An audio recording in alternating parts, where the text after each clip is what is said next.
آج ہمارے ساتھ موجود ہیں دفاعی تجزیہ کار لیفٹیننٹ جنرل اعجاز احمد صاحب. السلام علیکم سر, بہت بہت شکریہ آپ نے مجھے ٹائم دیا. تھینک یو بیٹا. سر ایک سوال 14 اگست کے حوالے سے کر لیتی ہوں. سر کل ماشاءاللہ یوم آزادی تھا اور آپ کی نظر سے بھی سوشل میڈیا پہ صورتحال گزری ہوگی. بہت سے کچھ ایسے عناصر ہیں کہ جو آزادی کو بھی متنازع بنا کے پیش کر رہے ہیں اور جس کا بنیادی مقصد ریاست پاکستان نہیں ہے, افواج پاکستان پہ تنقید کرنا ہے. چونکہ آپ ماشاءاللہ سولجر رہ چکے ہیں, بطور سولجر آپ کو یہ چیز کتنی پینفل ہوتی ہے اس ملک کو سرو کیا, اور کچھ اس قسم کے شیطانی قسم کے عناصر, سوری ٹو سے میں یہ ورڈ استعمال کر رہی ہوں, اس قسم کے لیے پاکستان کے لیے متنازع کر رہے ہوتے ہیں افواج پاکستان کے گروپ میں. آپ کیا کہیں گے؟ کمل, بات یہ ہے کہ اس طرح کے لوگ ہر معاشرے میں ہوتے ہیں اور ان کے منہ بند نہیں کیے جا سکتے. اس کے لیے ایک شادی کا بڑا فیمس سینگ ہے, آواز سگاں کم نہ کند رزق گدارا. تو اس طرح کے لوگوں کے بھونکنے سے نہ نیشنل آبجیکٹو سے کوئی ہٹتا ہے, نہ قوموں کی یونٹی اور اتحاد میں کوئی فرق آتا ہے. اس طرح کے لوگ جو اپنی کم فہمی اور کم عقلی کی وجہ سے یا ضمیر فروشی کی وجہ سے اگر اسٹیٹ انسٹیٹیوشنز کو نشانہ بناتے ہیں اور قومی حمیت اور قومی اتحاد کے خلاف کوئی بات کرتے ہیں, تو ایسے لوگ اپنی موت خود مر جاتے ہیں اور ان کی پذیرائی کوئی بھی نہیں کرتا. لہذا مجھے ان چیزوں سے کوئی ڈسکریجمنٹ نہیں ہوتی, نہ کسی اور محب وطن پاکستانی کو ہوتی ہے. بالکل سر. آج کل یو اے ای کے حوالے سے, یو اے ای اور اسرائیل کے قریب آنے کے حوالے سے, ان کی قربتوں کے حوالے سے خبر جو ہے وہ میڈیا کی زینت بنی ہوئی ہے. پلیز سر سمجھائیے گا کہ اس قسم کے معاملے سے خطے پہ کیا اثرات مرتب ہوں گے, بالخصوص فلسطین کی کیا صورتحال ہوگی؟ جی تھینک یو. دیکھیں, یہ ایک معاہدہ ہوا ہے جو بڑی دور رس نتائج لے کر آئے گا خطے کے لیے بھی, فلسطینین اور کشمیر کے لیے بھی, کیونکہ یو این ریزولوشن کے مطابق دو بہت بڑے ایشوز حل طلب ہیں اور دونوں میں مسلم مائنورٹیز کا تعلق ہے. ایک طرف پیلسٹینینز ہیں اور ایک طرف کشمیری ہیں جو ہندوستان سے اپنا حق خود ارادیت مانگ رہے ہیں. دونوں کو یو این ریزولوشن سپورٹ کرتے ہیں اور انڈیپینڈنٹ اسٹیٹ آف پیلسٹائن کا تو تمام دنیا اعتراف کرتی ہے اور ان کو کسی حد تک حقوق دیے جا چکے ہیں.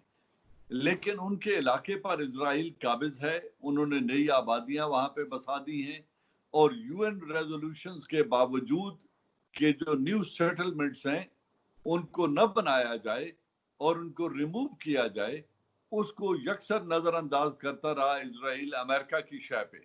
کیونکہ اسرائیل امریکہ کی ڈپلومیسی میں, ان کی ڈومیسٹک پالیسی میں اور اس کی مڈل ایسٹ پالیسی میں ایک پیوٹل پوزیشن رکھتا ہے, اور کوئی بھی کینڈیڈیٹ ہو امریکن پریزیڈنسی کا یا نائب صدارت کا, وہ ہمیشہ ایک بات کریں گے کہ اسرائیل کو ہم ہر صورت میں سپورٹ کریں گے, کیونکہ جیوش لوبی ان کی اکانومی کو اور ان کے ووٹ بینک کو بہت حد تک کنٹرول کرتی ہے, بلکہ مکمل کنٹرول کرتی ہے, ان کی میڈیا کو کنٹرول کرتی ہے.